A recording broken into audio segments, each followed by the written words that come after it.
Hi hello ನಮಸ್ಕಾರ ಒಂದು ಕಡೆ ನ್ಯೂಸ್ಗೆ ಸ್ವಾಗತ. ನಾನು ನಿಮ್ಮ ಪ್ರೀತಿಯ ಯಶವಂತ್. ದಾವಣಗೆರೆ ದಕ್ಷಿಣ ವಿಧಾನಸಭಾ ಕ್ಷೇತ್ರಕ್ಕೆ ಉಪಚುನಾವಣೆಯ ದಿನಾಂಕ ನಿಗದಿಯಾಗಿದೆ. ಏಪ್ರಿಲ್ 9ನೇ ತಾರೀಕು ಇಲ್ಲಿಯ ಚುನಾವಣೆ, ದಾವಣಗೆರೆ ದಕ್ಷಿಣ ಕ್ಷೇತ್ರದ ಚುನಾವಣೆ ನಡೆಯುತ್ತೆ. ಈಗಾಗಲೇ ಕಾಂಗ್ರೆಸ್ ಹಾಗೂ BJPಯ ನಡುವೆ ಟಿಕೆಟ್ಗಾಗಿ ಫೈಟ್ ಶುರುವಾಗಿದೆ. ಆಯಾ ಪಕ್ಷದಲ್ಲಿ ನನಗೆ ಟಿಕೆಟ್ ಅಂತ ಫೈಟ್ ಶುರುವಾಗಿದೆ. ಕಾಂಗ್ರೆಸ್ನಲ್ಲಿ ಅಲ್ಪಸಂಖ್ಯಾತರು ವರ್ಸಸ್ ಅನುಕಂಪ ಅನ್ನೋದ್ರ ನಡುವೆ ಟಿಕೆಟ್ ವಾರಿತ್ತು. ಸೊ ಶಾಮನೂರು ಫ್ಯಾಮಿಲಿಗೆ ಟಿಕೆಟ್ ಕೊಡಬೇಕು ಅಂತೇಳಿ ಒಂದಷ್ಟು ಜನ ಅಲ್ಪಸಂಖ್ಯಾತರಿಗೆ ಟಿಕೆಟ್ ಕೊಡಬೇಕಂತೇಳಿ ವಾರ ಆಗ್ತಾಯಿತ್ತು. ಎಲ್ಲರ ನಡುವೆ ಅನುಕಂಪ ಗೆದ್ದಿದೆ ಅಂತೇಳಿ, ಅಂದರೆ ಶಾಮನೂರು ಕುಟುಂಬಕ್ಕೆ ಟಿಕೆಟ್ ಸಿಗುವ ಸಾಧ್ಯತೆ ಬಹುತೇಕ ಇದೆ. ಒಂದು ಕಡೆ ನ್ಯೂಸ್ಗೆ ಲಭ್ಯವಾಗಿರುವಂಥ ಮಾಹಿತಿಯನ್ನು ಒಂದು ಕಡೆ ನ್ಯೂಸ್ ಬ್ರೇಕ್ ಮಾಡ್ತಾ ಇದೆ. ಬ್ರೇಕಿಂಗ್ ನೋಡ್ತಾ ಹೋಗೋಣ, ಯಾರಿಗೆ ಟಿಕೆಟ್ ಫೈನಲ್ ಆಗಿದೆ ಏನು ಅನ್ನೋದ್ರ ಬಗ್ಗೆ ಒಂದು ಕಡೆ ನ್ಯೂಸ್ ಸುದ್ದಿಯನ್ನು ಬ್ರೇಕ್ ಮಾಡಿದೆ. ಬ್ರೇಕ್. ದಾವಣಗೆರೆ ದಕ್ಷಿಣ ಕ್ಷೇತ್ರದ ಕೈ ಟಿಕೆಟ್ ಈಗಾಗಲೇ ಫೈನಲ್ ಆಗಿದೆ. ಶಾಮನೂರು ಕುಟುಂಬಕ್ಕೆ ಹೈಕಮಾಂಡ್ ಈ ಬಾರಿ ಕೂಡ ಮಣೆ ಹಾಕಿದೆ. ಶಾಮನೂರು ಕುಟುಂಬಕ್ಕೆ ಕೊಡಬೇಕು ಅಂತೇಳಿ ಶಾಮನೂರು ಸಮರ್ಥ್ಗೆ ಕೈ ಟಿಕೆಟ್ ಕನ್ಫರ್ಮ್ ಆಗಿರುವಂಥದ್ದು. ಹೈಕಮಾಂಡ್ನಿಂದ ಘೋಷಣೆಯೊಂದೇ ಬಾಕಿ ಇರುವಂಥದ್ದು, ಸಮರ್ಥ ಹೆಸರು ಘೋಷಣೆ ಮಾಡೋದೊಂದೇ ಬಾಕಿ ಇದೆ. ಈ ಬಾರಿಯೂ ಅಲ್ಪಸಂಖ್ಯಾತರಿಗೆ ನಿರಾಸೆ ಆಗಿದೆ. ದಕ್ಷಿಣ ಕ್ಷೇತ್ರದಲ್ಲಿ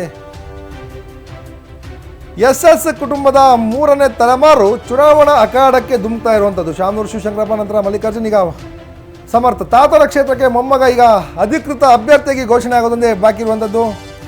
ಸಚಿವ ಸಂಸದೆಯ ಪುತ್ರ ಈಗ MLA ಕ್ಷೇತ್ರಕ್ಕೆ ಅಧಿಕೃತ ಅಭ್ಯರ್ಥಿಯಾಗಿ ಘೋಷಣೆ ಆಗುವ ಸಾಧ್ಯತೆ. ಸಚಿವ SS ಮಲ್ಲಿಕಾರ್ಜುನ್, ಸಂಸದೆ ಡಾಕ್ಟರ್ ಪ್ರಭಾ ಮಲ್ಲಿಕಾರ್ಜುನ್ ಅವರ ಪುತ್ರ ಸಮರ್ಥ. ಅನುಕಂಪ ವರ್ಸಸ್ ಅಲ್ಪಸಂಖ್ಯಾತರ ನಡುವಿನ ಫೈಟ್ ಏನಿತ್ತು, ಆ ಫೈಟ್ನಲ್ಲಿ ಅನುಕಂಪ ಗೆದ್ದು ಬೀಗಿದೆ. ಟಿಕೆಟ್ ವಿಚಾರದಲ್ಲಿ ಗೆದ್ದು ಬೀಗಿದ ಅನುಕಂಪ. ಇದು ದಾವಣಗೆರೆ ದಕ್ಷಿಣ ಕ್ಷೇತ್ರದ ಉಪಚುನಾವಣೆಯ ಒಂದು ಹೈಲೈಟ್ಸ್. ಇದು ಅದರ ಇನ್ಸೈಡ್ ಸ್ಟೋರಿಯನ್ನು ಒಂದು ಕಡೆ ಬ್ರೇಕ್ ಮಾಡ್ತಾ ಇರುವಂಥದ್ದು. ದಾವಣಗೆರೆ ದಕ್ಷಿಣ ಕ್ಷೇತ್ರಕ್ಕೆ ಈಗಲೇ ಚುನಾವಣೆ ಘೋಷಣೆ ಇದೆ. ಕರ್ನಾಟಕದ ಬಾಗಲಕೋಟೆ ಹಾಗೂ ದಾವಣಗೆರೆ ಕ್ಷೇತ್ರಕ್ಕೆ ಚುನಾವಣೆಯ ದಿನಾಂಕ ಘೋಷಣೆ ಆಗಿದೆ. ಏಪ್ರಿಲ್ 9ನೇ ತಾರೀಕು ಮತದಾನ ಆಗುತ್ತೆ. ಏಪ್ರಿಲ್ 9ಕ್ಕೆ ಮತದಾನ, ಮೇ 4ರಂದು ಮತ ಎಣಿಕೆ ಆಗುತ್ತೆ. ಈಗಾಗಲೇ ಇನ್ನು 23 ದಿನಗಳು ಮಾತ್ರ ಬಾಕಿ ಇರುವಂಥದ್ದು ಕ್ಷೇತ್ರದ ಚುನಾವಣೆಗೆ. ಹಾಗಾಗಿ ಕಾಂಗ್ರೆಸ್ ಹಾಗೂ BJP ಇಬ್ಬರೂ ಕೂಡ ಈಗ ಬಿರುಸಿನ ಪ್ರಚಾರವನ್ನು ಕೈಗೊಳ್ಳುವ ಸಾಧ್ಯತೆ ಇರೋ ಕಾರಣದಿಂದ ಟಿಕೆಟನ್ನು ಅನೌನ್ಸ್ ಮಾಡಬೇಕು, ಆದಷ್ಟು ಬೇಗ ಅನೌನ್ಸ್ ಮಾಡಬೇಕು. ಕಾಂಗ್ರೆಸ್ನಲ್ಲಿ ಈಗಾಗಲೇ ಟಿಕೆಟ್ ಫೈನಲ್ ಆಗಿದೆ. ಸಮರ್ಥ ಶಾಮನೂರಿಗೆ ಟಿಕೆಟ್ ಕೊಡಬೇಕು ಅಂತೇಳಿ ಹೈಕಮಾಂಡ್ ಮಟ್ಟದಲ್ಲಿ ಈಗಾಗಲೇ ನಿರ್ಧಾರ ಆಗಿರುವಂಥದ್ದು. ತಾತರ ಕ್ಷೇತ್ರಕ್ಕೆ ಮೊಮ್ಮನಿಗೆ ಟಿಕೆಟ್ ಕೊಡಬೇಕು ಅಂತೇಳಿ ಇದು ಸಾಕಷ್ಟು ಜನ ಮಲ್ಲಿಕಾರ್ಜುನ್ ಪರವಾಗಿ ಏನು ಬ್ಯಾಟ್ ಬೀಸಿದ್ರು, ಅಲ್ಪಸಂಖ್ಯಾತರನ್ನು ಬ್ಯಾಟ್ ಬೀಸಿದ್ರು, ಅವರು ಕೂಡ ಹೇಳಿದಂಥದ್ದೇ. ಈ ಹಿಂದೆ ನಡೆದು ಬಂದಂಥ ಸಂಪ್ರದಾಯ ಏನಿದೆ ಅಂದರೆ, ಯಾವ ಕುಟುಂಬದಲ್ಲಿ ಲಿಂಗೈಕ್ಯರಾಗಿರ್ತಾರೆ, ದೈವಾಧೀನರಾಗಿರ್ತಾರೆ, ಅವರ ಕುಟುಂಬದ ಸದಸ್ಯರೊಬ್ಬರಿಗೆ ಟಿಕೆಟ್ ಕೊಡುವಂಥದ್ದು ಈ ಹಿಂದಿನ ನಡೆದುಕೊಂಡು ಬಂದಂಥ ಪದ್ಧತಿ. ಆ ಪದ್ಧತಿಯನ್ನು ಅನುಸರಿಸಿ ಅಂತೇಳಿ ಅಲ್ಪಸಂಖ್ಯಾತರೆ ಒಂದಷ್ಟು ಜನ ಮಲ್ಲಿಕಾರ್ಜುನ್ ಪರವಾಗಿ ಬ್ಯಾಟನ್ನು ಬೀಸಿದರು. ಜೊತೆಗೆ ದಕ್ಷಿಣ ಕ್ಷೇತ್ರದಲ್ಲಿ ಜಬ್ಬಾರ್ ಸೇರಿದಂತೆ ಒಂದಷ್ಟು ಜನ ಅಲ್ಪಸಂಖ್ಯಾತರಿಗೆ ಈ ಬಾರಿ ಟಿಕೆಟನ್ನು ಕೊಡಬೇಕು. ಈ ಹಿಂದೆ ಶಾಮನೂರು ಶಿವಶಂಕರಪ್ಪನವ್ರು ಹೇಳಿದರು ನಮಗೆ, ಕಾಂಗ್ರೆಸ್ನವರಿಗೆ ಮುಂದೆ ಕಾಂಗ್ರೆಸ್ನಲ್ಲಿ ಅಲ್ಪಸಂಖ್ಯಾತರಿಗೆ ಟಿಕೆಟ್ ಕೊಡಿಸ್ತೀನಿ ಅಂತೇಳಿ. ಸೊ ಮಲ್ಲಿಕಾರ್ಜುನ ನನ್ನ ತಂದೆ ಯಾವ ರೀತಿ ಎಲ್ಲೂ ಹೇಳಿಲ್ಲ, ಆ ರೀತಿ ಎಲ್ಲಿ ಹೇಳಿದ್ದಾರೆ, ದಾಖಲಾತಿ ಇದ್ರೆ ತೋರಿಸಿ, ವಿಡಿಯೋ ಇದೆ ತೋರಿಸಿಂದ ಕೂಡ ಮಲ್ಲಿಕಾರ್ಜುನ್ ಕೇಳುವ ಮೂಲಕ ಅಲ್ಪಸಂಖ್ಯಾತರಿಗೆ ಟಿಕೆಟ್ ಕೊಡೋದನ್ನು ನಿರಾಕರಿಸೋದ್ರ ಜೊತೆಗೆ ಮಲ್ಲಿಕಾರ್ಜುನ್ ಎಲ್ಲೂ ಕೂಡ ತಮ್ಮ ಪುತ್ರನಿಗೆ ಟಿಕೆಟ್ ಅಂತ ಬಾಯ್ಬಿಟ್ಟು ಹೇಳಿಲ್ಲ. ಆದರೆ ತೆರೆಮರೆಯ ಕಸರತ್ತೇನಿತ್ತು, ಎಲ್ಲ ಕಸರತ್ತನ್ನು ಕೂಡ SS ಮಲ್ಲಿಕಾರ್ಜುನ್ ಮಾಡ್ತಾ ಇದ್ದಾರೆ. ಕಳೆದ 4 ದಿನಗಳ ಹಿಂದೆ ನೀವು ಅಲ್ಲಿ ದೃಶ್ಯಗಳು ನೋಡ್ತಾ ಇರ್ಬೋದು. DK ಶಿವಕುಮಾರ್ ಬಳಿಗೆ ಒಂದು ಪ್ರೊಫೈಲ್ ತೆಗೆದುಕೊಂಡು ಹೋಗಿದ್ದಾರೆ. ಸಮರ್ಥ ಅವರ ಪ್ರೊಫೈಲನ್ನು ತೆಗೆದುಕೊಂಡೋಗಿ DK ಶಿವಕುಮಾರ್ಗೆ ಮತ್ತು ಸಿದ್ದರಾಮಯ್ಯನವ್ರಿಗೆ ಇಬ್ಬರು ಕೂಡ ಪ್ರೊಫೈಲನ್ನು ಕೊಟ್ಟಿದ್ದಾರೆ. ಸಮರ್ಥ ಎಷ್ಟು ಇಫ್ತಿಯಾರ್ ಕೂಟಗಳಲ್ಲಿ ಭಾಗಿಯಾಗಿದ್ದಾರೆ, ಎಷ್ಟು ಕಾರ್ಯಕ್ರಮಗಳಲ್ಲಿ ಭಾಗಿಯಾಗಿದ್ದಾರೆ, ಏನೆಲ್ಲ ಕಾರ್ಯಕರ್ತರ ಜೊತೆ ಯಾವ ರೀತಿ ಇದ್ದಾರೆ ಅಂತೇಳಿ ನೀವು ದೃಶ್ಯಗಳು ನೋಡ್ತಾ ಇರ್ಬೋದು. ಏನು DK ಶಿವಕುಮಾರ್ ನೋಡ್ತಾ ಇದ್ದಾರಲ್ಲ, ಆ DK ಶಿವಕುಮಾರ್ ನೋಡ್ತಾ ಇರೋ ಪ್ರೊಫೈಲ್ ಏನಿದೆ, ಆ ಪ್ರೊಫೈಲು ಸಮರ್ಥ ಅವರ ಪ್ರೊಫೈಲು. ದಾವಣಗೆರೆ ದಕ್ಷಿಣ ಕ್ಷೇತ್ರದಲ್ಲಿ ಸಮರ್ಥ ಅವರು ಏನೆಲ್ಲ ಮಾಡ್ತಾ ಇದ್ದಾರೆ ಅಂತಂದೇಳಿ ತೋರಿಸಿಕ್ಕೆ ಒಂದು ಪ್ರೊಫೈಲನ್ನು ತೆಗೆದುಕೊಂಡು ಹೋಗಿದ್ರು. ಅದಾದ ಬಳಿಕ ದಕ್ಷಿಣ ಕ್ಷೇತ್ರದ ಸಾಕಷ್ಟು ಅಲ್ಪಸಂಖ್ಯಾತರ ಮುಖಂಡರನ್ನು ಕೂಡ ಕರೆದುಕೊಂಡೋಗಿ ಮಲ್ಲಿಕಾರ್ಜುನ್ ಟಿಕೆಟಿಗೆ ಪಟ್ಟನ್ನು ಹಿಡಿದಿದ್ರು, ನನ್ನ ಸುಪುತ್ರನಿಗೆ ಟಿಕೆಟ್ ಬೇಕು ಅಂತೇಳಿ. ಹಾಗಾಗಿ ಹೈಕಮಾಂಡ್ ಮಲ್ಲಿಕಾರ್ಜುನ್ ಅವರ ಒತ್ತಡಕ್ಕೆ ಮಣಿದು ಈ ಬಾರಿ ಮತ್ತೆ ಶಾಮನೂರು ಕುಟುಂಬಕ್ಕೆ ಮಣೆ ಹಾಕಿದೆ ಅನ್ನುವಂಥ ಮಾಹಿತಿ ಒಂದು ಕಡೆ ನ್ಯೂಸ್ಗೆ ಲಭ್ಯ ಆಗಿರುವಂಥದ್ದು. 100ಕ್ಕೆ 100ರಷ್ಟು ಈ ಬಾರಿ ದಕ್ಷಿಣ ಕ್ಷೇತ್ರಕ್ಕೆ ಸಮರ್ಥ ಟಿಕೆಟ್ ಫೈನಲ್ ಆಗಿದೆ. ಈಗಲೇ ಅಲ್ಪಸಂಖ್ಯಾತರೇನು ಬೇಸರಗೊಂಡಿದ್ದಾರೆ.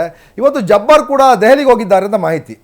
ಸೊ ನಿನ್ನೆ ಇಲ್ಲಿ ಇಫ್ತಿಯಾರ್ ಕೂಟವನ್ನು ಮಾಡಿದರು. ದಾವಣಗೆರೆಯಲ್ಲಿ ಭಾನುವಾರ ಇಫ್ತಿಯಾರ್ ಕೂಟವನ್ನು ಮಾಡಿ ಮಲ್ಲಿಕಾರ್ಜುನ್ ವಿರುದ್ಧ ಕೆಂಡಾಮಂಡಲವಾಗಿದ್ದರು, ಅವರ ವಿರುದ್ಧ ಸಾಕಷ್ಟು ಆರೋಪವನ್ನು ಮಾಡಿದರು. ಅಂತಹ ಜಬ್ಬಾರ್ನ ಈಗ ಹೈಕಮಾಂಡ್ ಕರೆಸ್ಕೊಂಡು ಅವರನ್ನು ಮನವೊಲಿಸುವ ಪ್ರಯತ್ನವನ್ನು ಮಾಡ್ತಾ ಇದೆ ಅನ್ನೋಂಥ ಮಾಹಿತಿ ಒಂದು ಕಡೆ ಲಭ್ಯ ಆಗಿರುವಂಥದ್ದು. ಅವರಿಗೆ ಆಲ್ರೆಡಿ ನೀವು MLC ಇದ್ದೀರಿ, MLC ಸ್ಥಾನ ಮುಗಿದ ನಂತರ CM ರಾಜಕೀಯ ಕಾರ್ಯದರ್ಶಿ ಸಚಿವ ಸಂಪುಟದ ಒಂದು ನಿಮಗೆ ಸ್ಥಾನಮಾನವನ್ನು ಕೊಡ್ತೀನಿ ಅನ್ನುವ ಮೂಲಕ ಅವರನ್ನು ಸಮಾಧಾನ ಮಾಡುವ ಪ್ರಯತ್ನವನ್ನು ಮಾಡ್ತಾ ಇದೆ ಅನ್ನೋಂಥದ್ದು ಹೈಕಮಾಂಡ್ ಮೂಲದಿಂದ ಬಂದಂಥ ಮಾಹಿತಿ ಇದು. ಸೊ ಸೊ ಜಬ್ಬಾರ್ ಏನು ಕೇಳ್ತಾಯಿದ್ರು, ನನಗೆ ಸಚಿವ ಸ್ಥಾನ ಬೇಕು ಅಂತ ಕೇಳ್ತಾಯಿದ್ರು. ಗೆದ್ದರೆ ನೆಕ್ಸ್ಟ್ ಒಂದು MLA ಆಗಬೇಕು, ನಾನು ಈ ಕ್ಷೇತ್ರಕ್ಕೆ ನಾನು ಶಾಸಕನಾಗಿ ಆಯ್ಕೆ ಆಗಬೇಕು ಅಂತ ಏನು ಕೇಳ್ತಾಯಿದ್ರು.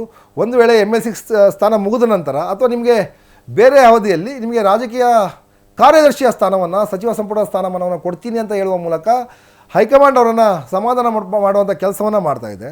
ಹಾಗಾಗಿ ಈ ಅಲ್ಪಸಂಖ್ಯಾತರು ಸಮಾಧಾನ ಆದ ತಕ್ಷಣವೇ ಇವತ್ತಾರು ಘೋಷಣೆ ಆಗ್ಬೋದು ಅಥವಾ ನಾಳೆ ಆಗ್ಬೋದು, 23ನೇ ತಾರೀಕಿನ ಒಳಗಡೆ ಯಾವಾಗ ಬೇಕಿದ್ದು ಸಮರ್ಥ ಹೆಸರು ಘೋಷಣೆ ಆಗ್ಬೋದು. ಆ ಘೋಷಣೆಗೆ ಒಂದೇ ಬಾಕಿ ಇರುವಂಥದ್ದು.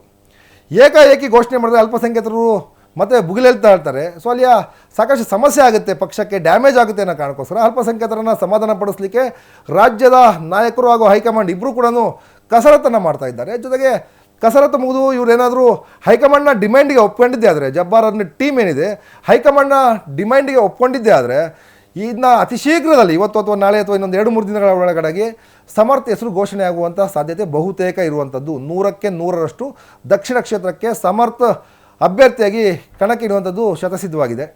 ನಾಳೆ ದಾವಣಗೆರೆಯಲ್ಲಿ ಚುನಾವಣಾ ಉಸ್ತುವಾರಿಗಳ ಸಭೆ ಕೂಡ ಇರುವಂಥದ್ದು. ಅದಕ್ಕೆ ಸಂಬಂಧಪಟ್ಟಂತೆ ಸಭೆ ಇದೆ.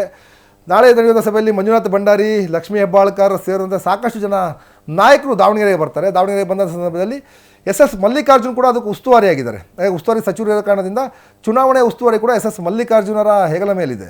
ಹಾಗಾಗಿ ನಾಳೆ ನಡೆಯುವಂಥ ಸಭೆಯಲ್ಲೂ ಕೂಡ ಎಲ್ಲರನ್ನ ಕೂರಿಸ್ಕೊಂಡು ಸಮರ್ಥ ಪರವಾಗಿ ಕೆಲಸ ಮಾಡಲಿಕ್ಕೆ ಹೈಕಮಾಂಡ್ ಸೂಚನೆ ಇದೆ ಅನ್ನುವಂಥದ್ದು ಸಂದೇಶವನ್ನು ನಾಳೆ ರವಾನೆ ಮಾಡುವಂಥ ಸಾಧ್ಯತೆ 100ಕ್ಕೆ 100ರಷ್ಟಿದೆ. ಹಾಗಾಗಿ ದಾವಣಗೆರೆ ದಕ್ಷಿಣ ಕ್ಷೇತ್ರದಲ್ಲಿ ಈಗಾಗಲೇ ಕಾಂಗ್ರೆಸ್ ಅಭ್ಯರ್ಥಿ ಬಹುತೇಕ ಫೈನಲ್ ಅನ್ನುವಂಥ ಮಟ್ಟಕ್ಕೆ ತಲುಪಿದೆ. ಇನ್ನು BJPಯ ಅಭ್ಯರ್ಥಿ ಯಾರು ಅನ್ನೋದ್ರ ನಡುವೆ ಕಾಂಗ್ರೆಸ್ ಹಾಗೂ BJPಯ ಫೈಟ್ ಯಾವ ರೀತಿ ಇರುತ್ತೆ ಅಂತಂದೇಳಿ ಮುಂದಿನ ದಿನಗಳಲ್ಲಿ ಗೊತ್ತಾಗುತ್ತೆ. ಸೊ BJPಯಲ್ಲಿ ಕೂಡ ಈಗಾಗಲೇ ಸಕಲ ಸಿದ್ಧತೆಯನ್ನು ಮಾಡ್ಕೊಳ್ತಿದ್ದಾರೆ. 4 ಜನರ ಹೆಸರೀಗ ಹೈಕಮಾಂಡ್ ಮುಂದೆ ಇರುವಂಥದ್ದು. 3 BJPಯ ಯಶವಂತರಾವ್ ಜಾಧವ್, ಅಜಯ್ ಕುಮಾರ್ ಹಾಗೂ ಶ್ರೀನಿವಾಸ್ ದಾಸ್ಕರಿಯಪ್ಪ. ಈ 3 ಕೂಡ ಒಗ್ಗಟ್ಟಾಗಿ ಯಾರಿಗೆ ಟಿಕೆಟ್ ಕೊಟ್ಟರು ಚುನಾವಣೆ ಮಾಡ್ತೀನಿ ಅಂತ ಆದರೆ ಸೊ ಅವರ ಹೆಸರನ್ನು ರೆಫರ್ ಮಾಡುವಂಥದ್ದು. ಅದರ್ವೈಸ್ ಅಚ್ಚರಿಯ ಅಭ್ಯರ್ಥಿಯನ್ನು ಕಣಕ್ಕಿಳಿಸಬೇಕು ಅಂತೇಳಿ ಹೀಗಾಗಿ BJP ಹೈಕಮಾಂಡ್ ಸಿದ್ಧವಾಗಿದೆ. ಹಾಗಾಗಿ ಕಾಂಗ್ರೆಸ್ನಲ್ಲಿ ಸಮರ್ಥ ಫಿಕ್ಸ್ ಆಗಿದ್ದಾರೆ. BJPಗೆ ಯಾರು ಫಿಕ್ಸ್ ಆಗ್ತಾರೆ ಅನ್ನೋದ್ರ ಮೇಲೆ ದಕ್ಷಿಣ ಕ್ಷೇತ್ರದ ಅಖಾಡ ಯಾವ ರೀತಿ ಇರುತ್ತೆ, ಚುನಾವಣಾ ಕದನ ಯಾವ ರೀತಿ ಇರುತ್ತೆ ಅನ್ನೋದು ಗೊತ್ತಾಗಲಿದೆ.